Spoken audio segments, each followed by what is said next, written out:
Sarga ಬಾಲ ಸುರಮದ ಬಹರಣ ಬಲಿ ಸುರ ಸುರ ವನ ಕವೀನ ವಿಲಜ ಮೌಳಿ ಕೃತ ಚರಿತ್ರ ಸನ್ನುತ ಶ್ರೀ ತ್ಯಾಗರಾಜನುರ ಜಗದಾನಂದಕಾರಕ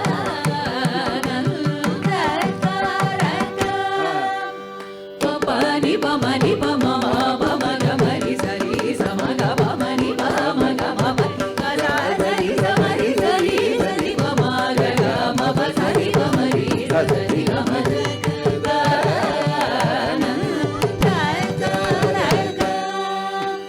ಪುರಾಣ ಪುರುಷ ನೃಪರಾತ್ಮಜ ಶ್ರುತ ಪರ ನೀಲಕರ ವಿರಾಗ ರಾವಣ ವಿರಾವಣ ಹಣದ ಪರಾಶರ ಮನೋಹರ ವಿಕೃತ ತ್ಯಾಗರಾಜ ಸಂಹುತ ಜಗದಾನಂದಕಾರಕ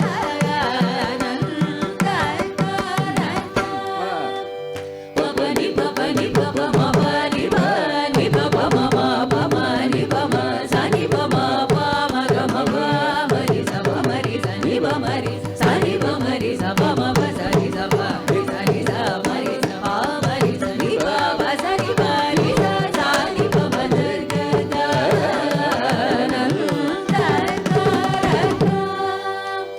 ಅಗಣಿತ ಗುಣ ಕನಕ ಚೇಲ ಶಾಲ ವಿತರಣಾರುಣಾನ ಸಮಾನ ಚರಣ ಪಾರ ಮಹಿಮಾ ಕುದ ಸುಖ ವಿಚನ ಸದನ ಸುರ ಮುನಿ ಗಣ ವಿದಿತ ಕಲಶ ನೀರ ವಿದಿತ ರಮಣ ಪಾಪ ಜನ ಸಿಂಹವರ ತ್ಯಾಗರಾಜಾಧಿಪುತ ಜಯ ಜಾನಕಿ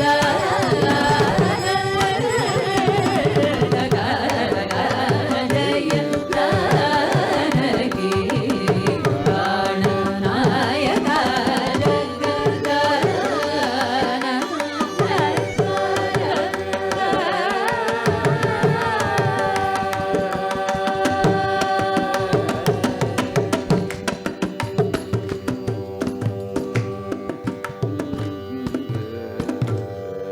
மலை அருமை. இந்த குட்டி கதை என்னன்னாக்கா, முதல்ல இந்த கீர்த்தனை பாருங்கள். இது தெலுங்கு கிடையாது, எல்லாருக்கும் தெரிஞ்ச விஷயந்தான். சம்ஸ்கிருதம். அவருடைய தாய்மொழி தெலுங்கு இல்லையா?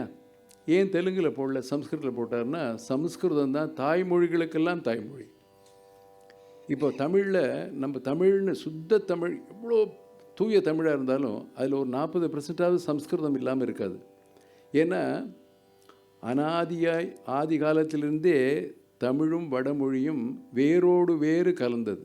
அது பிரிக்க முடியுமா? என்னென்னோ முயற்சி பண்ணுறாங்க சில பேர், முடியாது. இதுதான் மகான்களுடைய மெசேஜ். அதனால தான் முதல்ல சம்ஸ்கிருதத்தில் போட்டார். ஜெகதானந்தகாரகா, ஜெய ஜானகி பிராணநாயகா, இப்படியே எண்ணிண்டே வந்தீங்கன்னா இப்படியே பாடின்னு இருக்கும்போது ஒரு 7 சரணம் போட்டார். அதை பாடின்னு இருந்தாங்க சிஷ்யாலாம். ஒருத்தர் கணக்கு பண்ணினார், இன்னும் ஒரு சரணம் போட்டிங்கன்னா ஒரு 108 நாமாவாக வந்துடுமேன்னார். இந்த அப்படின்னு போட்டார். அப்படி குறையிறதுன்னார். 3வது சரணம் போட்டார். இதுதான் கதை. ஸோ 3 தரம் தியாகராஜனுத்தான் வருது அப்படிங்கிறதுக்கு இந்த குட்டி கதை.